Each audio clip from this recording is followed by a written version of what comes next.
Welcome to the Trigonometric Maths Made Easy YouTube channel. Fundamental Algebra, practical applications.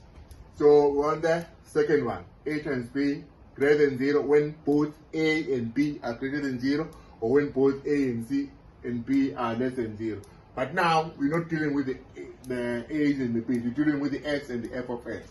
So when is determine the values of X or the value of X when X times f of X is greater than 0. Now, it will be values this time around when there's an inequality sign. It's not like the solution when f of X is times X is equal to 0. Now, it's going to be a series of values. So we know that these X times f of X will be greater than 0 when both X greater than 0 and f of X greater than 0. The X greater than 0 is no problem because we got that one already. But now, what is the values of X that will make f of X greater than 0?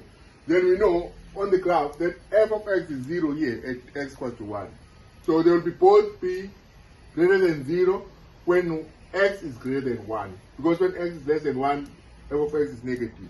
So your solution, the first one, for both greater than 0, X greater than 0 and f of X greater than 0 will be when X is greater than 1. It applies for both of them. Similarly, this will be X times f of X will be greater than 0 when X is less than 0 and f of X is also less than 0. Okay? Again, for X, less than 0 is no problem, but f of X must also be less than 0 when X is less than 0, or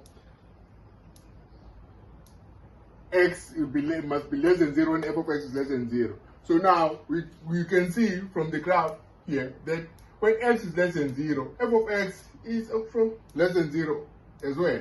So the solution for X times f of X greater than 0 will be when they are both negative. So they will be both be negative when X is less than 0. So we've got two solutions.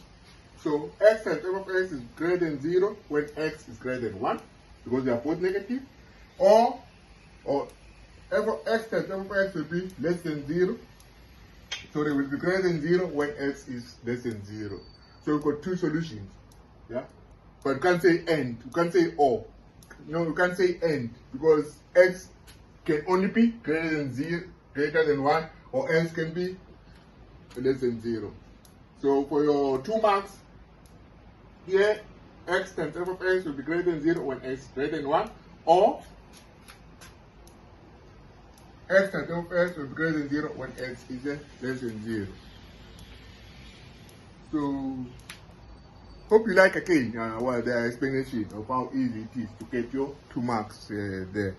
So please subscribe and share with others.